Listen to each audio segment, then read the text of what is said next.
Puji Bapak Yahweh, saudara kasih dalam Tuhan Yesus Hamsya, kita akan tidak berlambatan lagi, kita akan membaca firman Bapak Yahweh dari Lukas 18 ayat 1 sampai yang ke-8, kita akan membacanya bersama-sama. Semuanya dapat ya? 3, 4. Dan dia pun mengatakan sebuah perumpamaan kepada mereka. Seharusnya lah berdoa dan tidak menjadi jemu. Sambil berkata, di sebuah kota ada seorang hakim yang tidak takut akan Elohim, dan manusia tidak ia hormati. Dan di kota itu ada seorang janda, dan dia datang kepadanya dengan berkata, belalah aku dari lawanku. Tetapi untuk beberapa waktu ia tidak mau. Namun setelah itu ia berkata kepada dirinya, sekalipun aku tidak takut akan Elohim dan manusia, tidak kuhormati. Pada akhirnya karena janda ini mendatangkan kesusahan bagiku, aku akan membelanya agar dia tidak mengganggu aku dengan datang terus-menerus. Dan Tuhan berkata, camkanlah hakim ketidakadilan itu mengatakan apa? Dan akankah Elohim sama sekali tidak melakukan pembelaan terhadap orang-orang pilihannya yang berseru kepadanya siang dan malam dan berpanjang sabar atas mereka? Aku berkata kepadamu bahwa dia akan melakukan pembelaan bagi mereka dengan segera. Akan tetapi ketika datang, akankah anak manusia mendapati iman di bumi ini? Silahkan duduk saudara kasih. Kalau kita melihat bagaimana orang hakim yang jahat, ya, tidak menghormati Elohim, tidak menghormati semua orang. Tetapi karena janda ini terus-menerus, dia minta dibela perkaranya. Sehingga daripada dia terus-menerus diganggu oleh wanita ini, oleh janda ini, akhirnya dibela juga. Nah, kita melihat di sini, apalagi Bapak Yahweh dikatakan ya, ayatnya yang ke-7, kita lihat, dan akankah Elohim sama sekali tidak melakukan pembelaan terhadap orang-orang pilihannya yang berseru kepadanya siang dan malam dan berpanjang sabar atas mereka. Nah, kita melihat di sini Bapak Yahweh itu mendengar semua permohonan kita. Apa permasalahan kita? Sedang hakim yang jahat aja dia bela, orang yang tidak benar pun dia bela karena dia terus dirusak ya oleh kedatangan daripada janda. Apalagi Bapak Yahweh siang dan malam dia katakan, ya, dia akan menolong orang yang selalu berharap bersandar kepada dia. Bahkan dikatakan pilihannya. Saudara kasih dalam Tuhan Yesus Hamsya, kita melihat bagaimana pada saat Yesua dalam perjalanan Yeriko, dia melihat bagaimana ada seorang buta yang dia lewat. Orang buta itu bertanya, orang buta itu minta-minta bertanya, siapa yang lewat? Dia katakan, Yesua orang Nazaret datang. Dia langsung berteriak, Yesua anak Daud. Dari mana dia tahu bahwa itu anak Daud? Dari mana tidak tertulis pada saat itu? Dia cuma tahu, dia berteriak, Yesua anak Daud. Orang bilang, jangan berisik.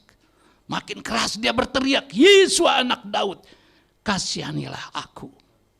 Ya, anak Bartimeus, anak Timeus. Dia berteriak sungguh-sungguh kepada Bapa Yahweh. Sehingga Yesua mendengar.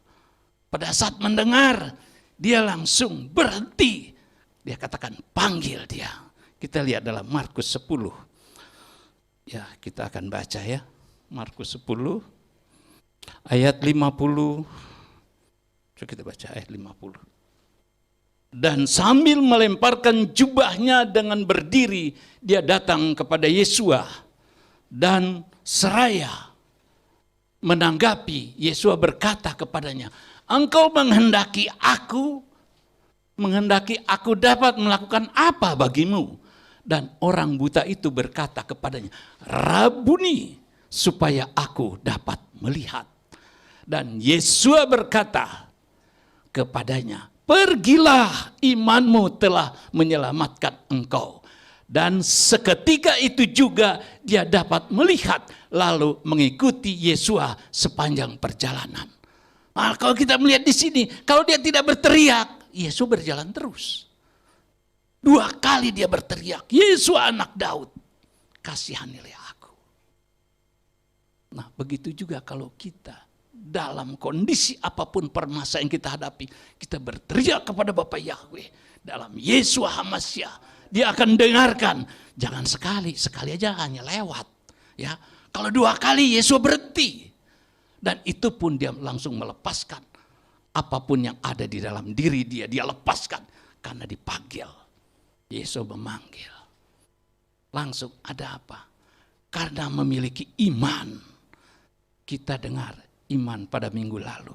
Kalau iman ada dalam hati kita, ya apapun kita dapat merasakan. Bapa Yahweh selalu memberikan yang terbaik di dalam hidup kita. Ya. Kita melihat bagaimana pada saat perjalanan Yesus berjalan dan dia melihat ada 10 orang kusta. Dalam perjalanannya orang kusta dari jauh dia berteriak, Yesus kasihani aku.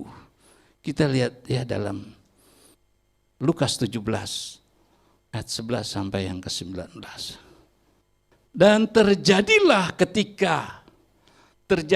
ketika ia berjalan ke Yerusalem dan dia melintasi melalui tengah-tengah Samaria dan Galilea. Dan ketika dia memasuki sebuah desa, ada 10 orang kusta menemui dia. Mereka berdiri dari jauh. Dan mereka mengangkat suaranya sambil berkata, Yesus Tuhan, berilah kami kemurahan. Dan sambil memandang, dia berkata kepada mereka, seraya pergi perlihatkanlah dirimu kepada para imam. Dan terjadilah sementara mereka berangkat, mereka ditahirkan. Dan seorang dari antara mereka melihat bahwa dia telah disembuhkan, dia kembali sambil memuliakan Elohim dengan suara nyaring dan bersujud di depan kakinya sambil mengucap syukur kepadanya. Dia adalah seorang Samaria. Dan sambil menanggapi, Yesus berkata, bukankah 10 orang telah ditahirkan, tetapi di manakah yang 9? Tidak adakah didapati yang kembali untuk memberikan kemuliaan kepada Elohim, kecuali orang asing ini? Dan dia berkata kepadanya setelah berdiri, pergilah, imanmu telah menyelamatkan engkau. Saudara kasih dalam Tuhan Yesus HaMashiach. Saya pernah pergi ke Sintanala. Waktu itu dengan hamba Tuhan yang lain. Memang ya orang di Sintanala itu kalau kusta memang agak ngeri. Kita melihat. Tapi Bapak Yahweh pada saat itu telah menudungi kita. Kita tidak takut. Ada rasa sukacita. Karena apa? Kita salaman. Dengan mereka tidak rasa jijik, tidak ada. Bahkan mereka memuji Tuhan walaupun tangannya begini, dia bisa pakai gitar, dia bisa bermain gitar. Kita mengucap syukur, Bapak Yahweh menjamah mereka semuanya. Ada sukacita di situ. Nah, kalau kita melihat di sini 9 orang yang pergi itu mereka merasakan udah sembuh, biasa aja. Kayak yang mengucap syukur pun tidak. Kalau lihat di sini Yesus katakan yang 9 di mana? Kenapa hanya orang asing ini, orang Samaria dengan orang Israel itu tidak kurang bergaul mereka ya.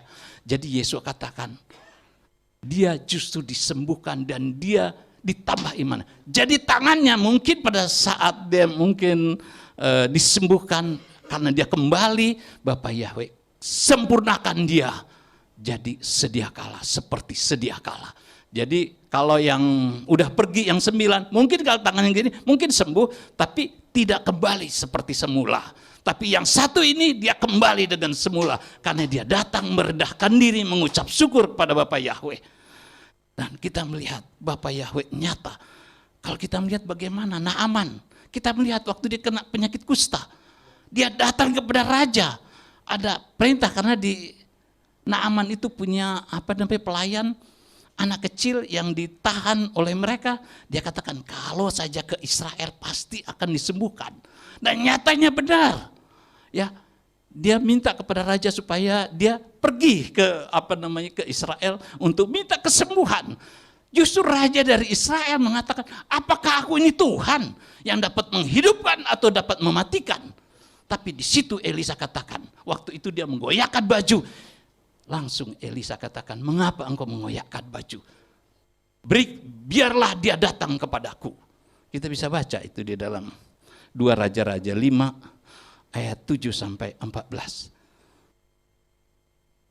Dan terjadilah ketika Raja Israel membaca surat itu, ia mengoyakkan pakaiannya serta berkata, apakah aku ini Elohim yang dapat mematikan dan menghidupkan, sehingga orang ini mengirim pesan kepadaku supaya menyembuhkan orang ini dari kustanya.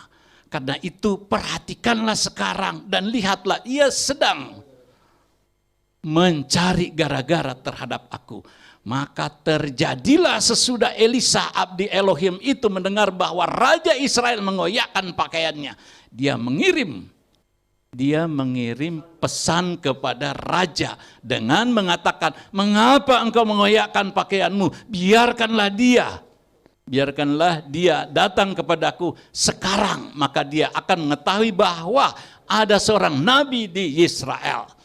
Terus lalu Naaman datang dengan kudanya dan dengan kereta perang, lalu berdiri di depan pintu rumah Elisa. Elisa mengutus seorang utusannya kepadanya dengan mengatakan, pergi dan engkau harus mandi 7 kali di sungai Yordan. Biarlah dagingmu kembali kepadamu dan tahirlah. Tetapi Naaman marah dan pergi serta berkata, aku sangka bahwa setidak-tidaknya dia keluar dan berdiri memanggil nama Yahweh Elohimnya, lalu menggerak-gerakkan tangannya di atas penyakit ini dan menyembuhkan kusta ini. Bukankah Abana dan Parpar, sungai-sungai Damsik lebih baik daripada semua air di Israel? Bukankah aku dapat mandi di dalamnya dan menjadi tahir? Kemudian berpalinglah dia dan pergi dengan kemarahan. Lalu pegawai-pegawainya mendekati dan berbicara kepadanya serta berkata, Bapakku, jika nabi itu mengatakan perkara yang besar kepadamu, bukankah engkau melakukannya? Betapa sangat mudahnya ketika dia berkata kepadamu, mandilah dan akan menjadi tahir. Lalu Naaman turun dan menyelam 7 kali di Yordan sesuai dengan perkataan abdi Elohim itu. Lalu tubuhnya pulih. Tubuhnya pulih kembali seperti seorang anak kecil dan ia telah tahir. Coba, ada kemarahan karena merasa dia tidak dihargai.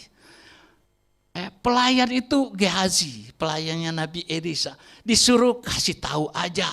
Padahal dia seorang panglima, tapi Gehazi yang menghadap dia bilang, sudah 7 kali mandi aja. Dia enggak terima, merasa tidak ada harganya dia. Sehingga dia merasa di Parpar sana lebih bagus, di Abaddon lebih bagus sungainya. Di sini mungkin kotor, tapi nyatanya untung orang-orang bawaan dia mengatakan, Bapak, kalau Nabi itu mengatakan yang sukar, bukankah engkau juga akan melakukannya? Ini cuma disuruh mandi 7 kali. Akhirnya dia merendahkan diri, akhirnya mau juga. Ternyata tahir, berarti ada nabi di Israel yang menggunakan nama Bapa Yahweh. Ya, kalau kita melihat di sini, masih ada lagi. Kita melihat bagaimana pada saat Yesua datang dipanggil oleh Yairus, ya, anaknya sudah hampir mati, perempuan umur 12 tahun. Dia katakan, datanglah ke tempatku. Tapi di situ pada saat itu seorang wanita pendarahan 12 tahun. Dia sudah habiskan dia punya harta untuk kepengobatan, tetapi tidak makin baik, tetapi justru makin tidak baik. Dan uangnya sudah dihabiskannya. Dia pulang hanya untuk mati. Karena sudah tidak ada harapan lagi. Tapi di saat dalam perjalanan, dia mendengar Yesua lewat. Ada iman. Asalku jamah saja tubuhku, aku akan sembuh. Dengan dia tertatih-tatih, dia berjalan, mengikuti orang-orang itu. Dan dia menjamah, karena ada janji dalam hidupnya, asalku jamah saja jubahnya, aku akan sembuh. Pada saat jamah, dia merasa ada kesembuhan. Yesus harus melihat siapa yang menjamah aku. Murid-muridnya katakan, begini banyak orang yang berdesak-desakan, engkau masih menanyakan siapa yang menjamah aku. Yesus katakan, ada tenaga yang keluar daripadaku. Wanita ini akhirnya mengakui, dia datang sujud di hadapan Bapa Yahweh. Dia katakan semua masalah hidupnya. Dan Yesus katakan, bisa kita baca di sini, Markus 5 ayat 25 sampai 34. Banyak yang saya itu ya, pakai ayat ya, tidak apa-apa ya, 25 sampai 34. Dan adalah seorang wanita yang sedang menderita pendarahan selama 12 tahun. Tetapi semakin menderita di bawah banyak tabib. Tetapi semakin menderita di bawah banyak tabib, dan telah dihabiskan segala yang ada padanya. Bahkan tidak diperoleh hasil apapun, malah sebaliknya semakin menjadi parah.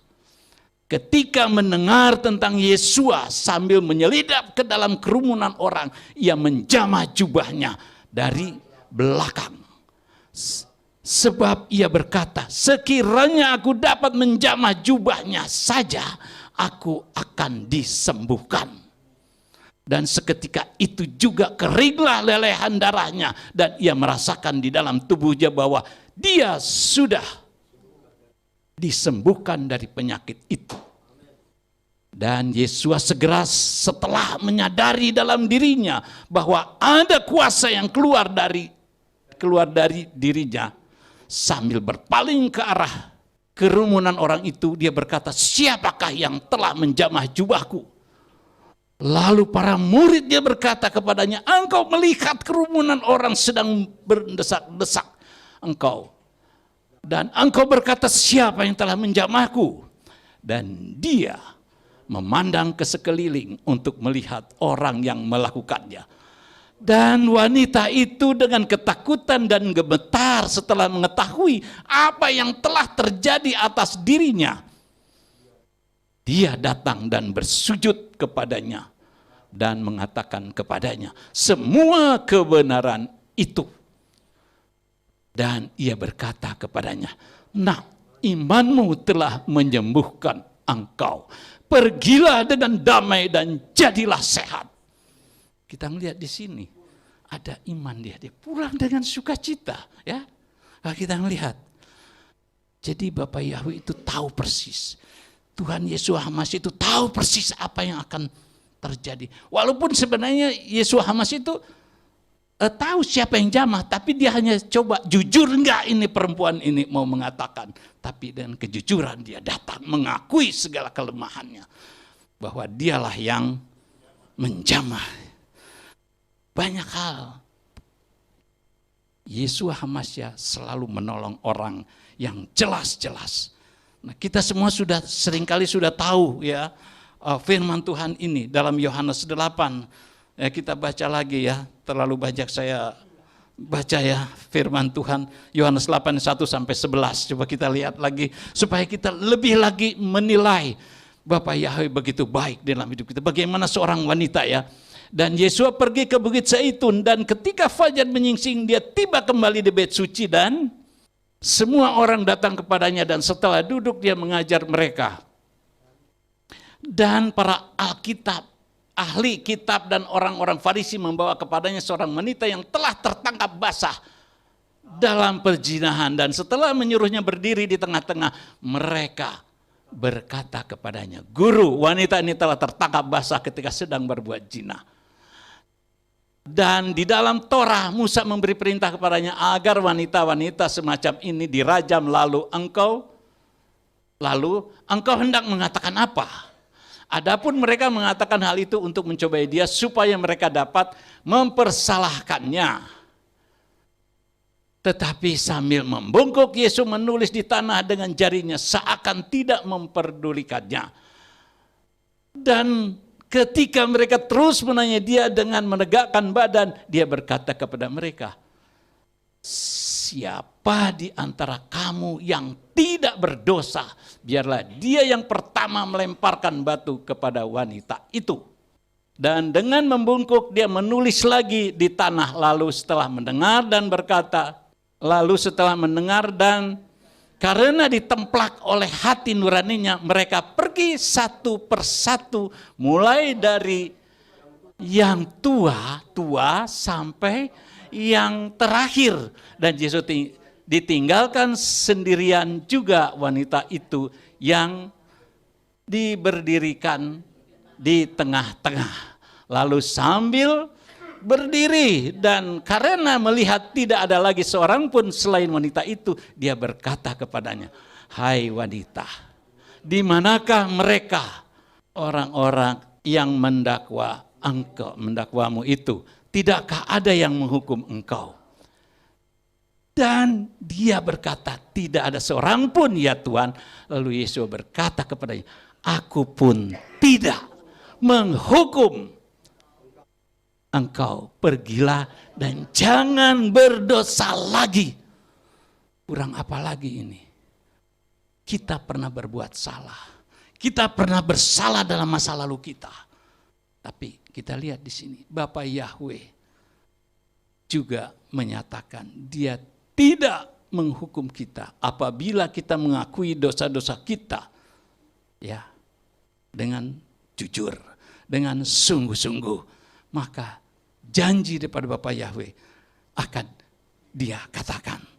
Saudara kasih dalam Tuhan Yesus HaMashiach, kita melihat bagaimana Yesus dapat melihat seluruh apa yang terjadi di depan kita. Dia tahu pada saat Yesus masuk ke Yerusalem, dia melihat di depan mata ada seekor keledai yang belum pernah ditunggangi. Dia katakan kepada muridnya, "Pergi ke sana, ambil dia.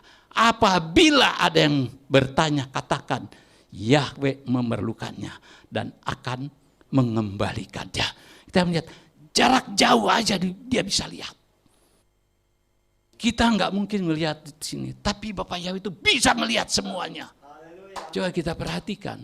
Dia bisa melihat. Itu jaraknya bagaimana, jarak jauhnya kita nggak tahu. Tapi kita perhatikan dia bisa melihat. Bahkan apa kata-katanya pun sama. Ya. Kalau kita melihat bagaimana Bapak Yahweh bisa menyatakannya itu. Di dalam Markus 11, 1 sampai 11. Kita main di ayat lagi nih. Haleluya. Dan ketika mereka mendekat ke Yerusalem, ke Betfage dan ke Betania, ke arah Bukit Zaitun, dia mengutus 2 murid-muridnya. 2 murid dua orang muridnya dan berkata kepada mereka, pergilah ke desa di depanmu dan segera setelah masuk ke dalamnya kamu akan menemukan seekor keledai muda tengah tertambat yang ke atasnya tidak seorang pun pernah menungganginya. Setelah melepaskannya, bawalah dia. Dan jika seseorang bertanya kepadamu, mengapa kau melakukannya itu? Katakanlah Tuhan berkeperluan atasnya dan dia akan segera mengirimkannya ke sini. Dan mereka berangkat dan menemukan keledai muda yang tertambat di pintu sebelah luar di persimpangan jalan. Dan mereka melepaskannya. Dan beberapa di antara orang yang sedang berdiri di sana berkata kepada mereka, kamu melakukan apa dengan melepaskan keledai muda itu? Dan mereka berkata kepada orang-orang itu sebagaimana Yesua telah memerintahkannya, dan orang-orang itu membiarkan mereka pergi. Dan mereka membawa keledai muda itu kepada Yesua dan mengalasinya jubah-jubah mereka di atasnya, dan dia menunggang di atasnya. Coba kita perhatikan di sini. Bapak Yahweh bisa lihat semuanya. Kata-katanya persis. Kita melihat bagaimana Yesua juga. Pada satu ketika dalam perjalanan, dia melihat seorang janda dengan ada seorang anak muda yang diharapkan untuk meneruskan keturunannya, menjaga dia di saat dia tua. Ternyata mati. Kita melihat di sini, Yesus ada berbelas kasihan. Dia tahu wanita itu memerlukan anak muda ini untuk meneruskan perjalanan hidupnya. Yesus katakan, jangan menangis. Kita baca ya. Lukas 7 ayat 11 sampai yang 17. Lukas 7 ayat 11. Dan terjadilah pada keesokan harinya, dia pergi ke sebuah kota yang disebut Nain, dan para muridnya pergi bersama juga kerumunan orang yang cukup banyak jumlahnya. Dan ketika dia telah mendekati pintu gerbang kota itu, maka tampaklah seorang yang telah meninggal tengah diusung seorang anak laki-laki satu-satunya bagi ibunya. Dan dia adalah seorang janda. Dan kerumunan orang dari kota itu cukup banyak menyertainya. Dan ketika melihatnya, Tuhan berbelas kasihan terhadapnya dan berkata kepadanya, janganlah menangis. Setelah mendekat, dia menyentuh usungan itu, dan para pengusung itu masih berdiri, dan dia berkata, hai anak muda, aku berkata kepadamu, bangkit. Dan yang mati itu duduk dan mulai berbicara, dan dia menyerahkannya kepada ibunya. Dan ketakutan meliputi semua orang, dan mereka memuliakan Elohim seraya berkata, seorang nabi besar telah dimunculkan di antara kita, dan Elohim telah melawat umatnya. Nah, kita melihat di sini kasih daripada Bapa Yahweh melalui Yesus HaMashiach. Kita melihat banyak hal yang Yesus sudah ungkapkan ya di sini. Apalagi kalau kita bilang Yesus beri makan 5.000 orang. Kalau beri makan 5.000 orang, kalau kita lihat jauh itu harus pakai toa. Kali kita pakai toa, kali Yesus kan ada kuasa. Jadi orang bisa mendengar semuanya. 5 roti, 2 ikan. 5.000, sisa 12 bakul. Kurang apa lagi? Kalau Bapak Yahweh berkehendak, tidak ada yang mustahil. Kalau kita ada masalah, kita datang kepada Dia. Dia akan nyatakan kasih dan kuasanya. Pasti. Ya, kita lihat bagaimana pada saat Yesus mau masuk ke bait suci, pegawai katakan harus membayar 1 dirham 1 orang. 2 dirham 1 orang. Jadi 2 orang 4 dirham. Yesus katakan, siapa yang harus membayar? Oh, kata orang itu, ya orang asing. Yesus dikatakan di situ orang asing. Oke, kalau dia dibilang orang asing, dia bilang, Petrus, kau pancing. Ikan pertama engkau angkat, buka. Dia punya mulut. Di situ ada 4 dirham. Untukmu dan untukku untuk masuk bait suci. Di dalam Matius 17 ayat 24 sampai 27. Enggak panjang, cuma 3. Haleluya. Dan setelah mereka tiba di Kapernaum, orang yang memungut bea di 2 dirhaman datang kepada Petrus dan berkata, apakah gurumu tidak membayar bea dirhammu? Jangan cepat-cepat. Ia berkata, ya. Dan ketika dia masuk ke dalam rumah, Yesus mendahuluinya seraya berkata, bagaimana rupanya hal ini menurutmu Simon? Dari siapakah para raja di bumi menerima bea atau pajak? Dari anak-anaknya atau dari orang-orang lain? Petrus berkata kepadanya, dari orang-orang lain. Yesus berkata kepadanya, jadi sesungguhnya anak-anak itu bebas, namun supaya kita tidak membuat mereka tersandung setelah pergi ke danau, lemparkanlah pancing dan tangkaplah ikan yang pertama muncul, dan setelah membuka mulutnya kamu akan mendapatkan koin itu. Setelah mengambilnya berikanlah kepada mereka, bagiku dan bagimu. Berarti mata Bapak Yahya itu melihat apa yang kita tidak dapat tahu. Dan Bapak Yahya bisa melihat semuanya. Di ayat yang lain, murid-murid ditanya, adakah engkau mendapatkan apa yang engkau jala? Tidak ada Bapak Yahya, sepanjang malam. Tebarkanlah di sebelah kanan. Langsung ikan-ikan begitu banyak, bahkan perahu pun tidak dapat menarik. Setelah diangkat, di jumlah 153 ekor. Bukankah Bapak Yahya itu tahu persis apa yang terjadi di dalam kehidupan kita masing-masing? Sedangkan itu aja dia bisa lihat, jarak jauh dia tahu. Dalam laut pun dia tahu. Ya. Nah, kita tahu di sini. Apapun perjalanan yang Bapak Yahya nyatakan, itu terjadi semuanya. Pada saat Yesus sudah mau masuk ke dalam juga penderitaan, dia sudah lebih dulu dia kasih tahu di dalam Matius 16 ayat 21 sampai 22. Sejak saat itu Yesus mulai menunjukkan kepada para muridnya bahwa seharusnya lah dia pergi ke Yerusalem dan menderita banyak hal dari para tua-tua dan imam-imam kepala dan para ahli kitab, dan dibunuh dan dibangkitkan pada hari ketiga. Namun sambil menarik dia, Petrus mulai menegur kepadanya dengan berkata, ada rahmat atasmu ya Tuhan. Hai, itu sekali-kali tidak akan terjadi atasmu. Itu Petrus dengan perasaan manusianya. Yesus bahkan katakan, hai engkau setan. Malahan dibarahin. Padahal Petrus sendiri yang awal mula dikatakan, engkaulah yang Ruah HaKodes kasih tahu siapakah Yesus sebenarnya. Tapi pada saat itu juga dia ditegur oleh Yeshua HaMashiach. Nah, kita lihat ayat yang penderitaan yang kedua. Yesus juga sudah katakan ya di dalam Matius 17 ayat 22 dan 23.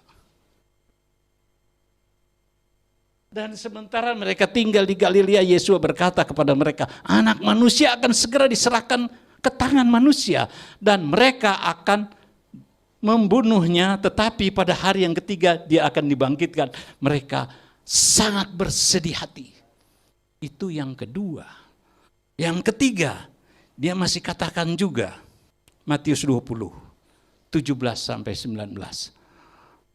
Dan sambil naik ke Yerusalem, Yesus membawa ke-12 murid secara tersendiri dalam perjalanan itu, dan dia berkata kepada mereka, lihatlah kita naik ke Yerusalem dan anak manusia akan diserahkan kepada imam-imam kepala dan para ahli kitab, dan mereka akan menghukum dia dengan kematian. Dan mereka akan menyerahkan dia kepada bangsa-bangsa lain untuk memperolok-olok dan mencambuki dia, menyalibkan, dan pada hari yang ketiga dia akan bangkit kembali. Matius 3-3-nya menyatakan itu semuanya terjadi kata-katanya. Jadi semua itu semua terjadi. Ya saudara kasih dalam Tuhan Yesus HaMashiach. Kita ngelihat bagaimana mata Yahweh tertuju kepada orang-orang benar. Amsal 15 ayat yang ketiga. Mata Yahweh ada di segala tempat, mengawasi orang yang jahat dan orang yang baik. Jadi perbuatan apa juga dia lihat. Memang kita pernah masalah, kita pernah berbuat salah, tapi di saat kita mengakui, maka kesalahan kita diampuni. Karena itu tertulis semuanya, bila kita mengakui dengan sungguh-sungguh, maka Dia ada setia dan adil, mau mengampuni dosa-dosa kita. Ya saudara kasih dalam Tuhan Yesus Masiah, kita dapat melihat dalam 1 Petrus 3 ayat 12, begitu juga dikatakan. 1 Petrus 3 ayat yang ke-12. Sebab mata Yahweh ada atas orang benar dan telinganya tersedia bagi pemohon mereka. Tetapi wajah Yahweh melawan orang-orang yang berbuat jahat. Kita melihat di sini. Jadi semuanya kita dapat mengetahui apa rencana Bapa Yahweh dalam hidup kita supaya kita lebih dekat dengan kita. Karena apa? Di dalam Filipi 4 ayat 8 dan 9 supaya kita memikirkan hal yang baik-baik, supaya kita lebih dekat dengan Dia. Filipi 4 ayat yang ke-8 dan 9. Selebihnya, hai saudara-saudara, apa saja yang benar, apa saja yang mulia, apa saja yang adil, apa saja yang suci, dan apa saja yang menyenangkan, dan apa saja yang patut dipuji, sekiranya ada suatu kebajikan dan sekiranya ada suatu pujian, pikirkanlah hal-hal itu. Jadi kita pikirkan yang baik-baik semuanya. Karena itu Bapak Yesus sudah menyatakan kepada kita. Ya, ayat yang terakhir. Haleluya. Karena kita sudah memiliki tempat. Filipi 3 ayat yang ke-20. Haleluya. Filipi 3 ayat yang ke-20. Di sini dikatakan sebab kewargaan negara kita, sebab kewargaan kita berada di dalam sorga. Dari sanalah juga kita menantikan juru selamat, yaitu Tuhan Yesus Masiah. Haleluya. Firman tidak saya panjangkan, cukup sampai di sini.